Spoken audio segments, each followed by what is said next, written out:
Usually the goal with T-bar or roller, right, is we don't want to stop. We're going to move through the whole job systematically, T-barring our way across, managing our puddle, pulling a dry line if we need to.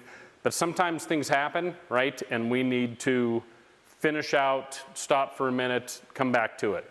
So if that happens, what you're going to want to do is just pull this line dry.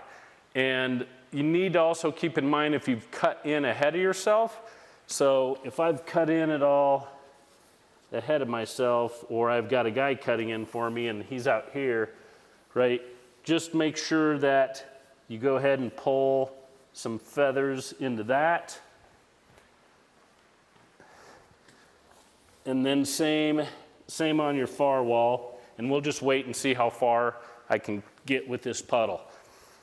The other thing I'd say with the T-bar that's a little different, and it depends on how far along I am on the job, is, you know, the only negative to the puddle is that it tends to pick up debris as we go across the job.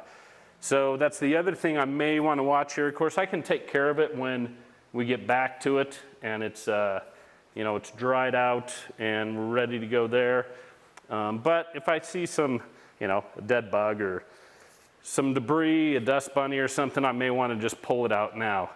So again, all I'm going to do is exhaust my puddle and pull this as dry as I can on the outside. I don't want to leave any kind of heavy lip there. And then I may even take my cut-in pad and run that down and do some fine feathering. So run your puddle all the way out, just exhaust it.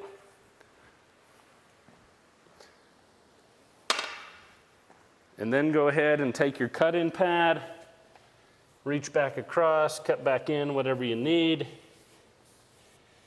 Again, I may take it and just go down my line where I stopped here, and I'm just trying to create some fine feathers, and just to make sure on this side I'm taking out any heaviness to that puddle at all.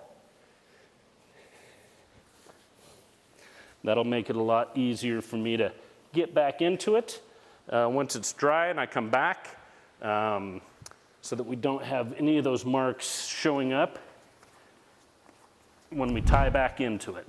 So now we can go take care of our issue. We'll come back to this once it's dried, cut back into it, and go from there. The other thing I want to show you, though, is sometimes we're going to use this method on purpose. Let's say if this was an area or a big room or something, you were just having a hard time pulling out of it.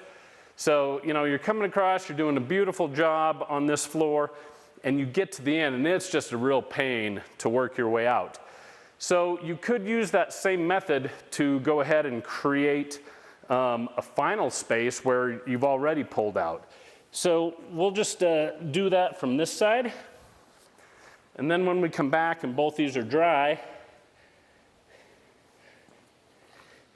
we'll show you how to work back into everything, or how you would come back and then finish out that particular room.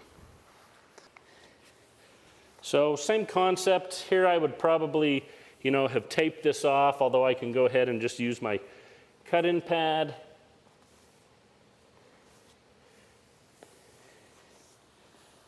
We're going to go ahead and get our difficult cut-in or our ending area out of the way.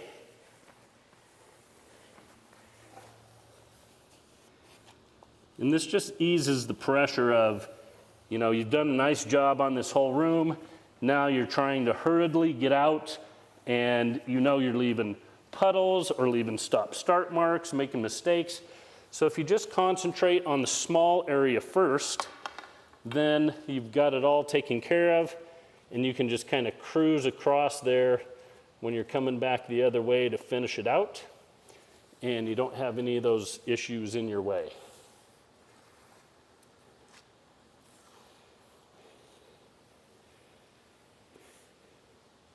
And this works good, again, regardless of if it's you got a two-man crew going, you're working by yourself. It might even be, you know, more appropriate if you're working by yourself and working a little bit of a harder room that, again, because you're working by yourself, it's just a little tougher to work your way out. So just get yourself a small area. It doesn't have to be huge, but you could extend it, as much as you want out into the room, as long as you've got an exit also. That's why you might want to make it small so you can jump back across it.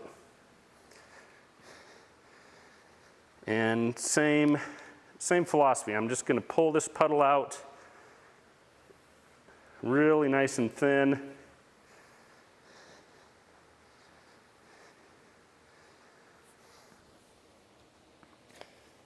Set my cut-in pad back there in case I've got to touch anything else up.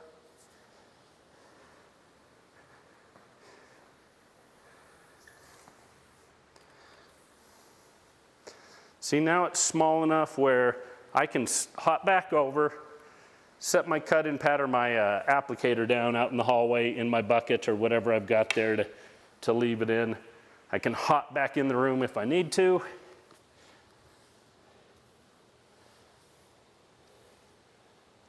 Go ahead and finish out my ending per se. And again, I'm just going to pull it nice and thin on this side. If there's any heavy marks or any of that puddle still left, just make sure everything is cut in really nice on both ends as well. Pull any debris out of there if you need to. And then I just go all the way down as much as I can to feather that out. Then we can leave the room. Let that dry, and we'll be right back. As soon as this all dries out, we'll show you how to cut back in if you've accidentally had to stop, and how to come back into it and finish out if you've stopped on purpose.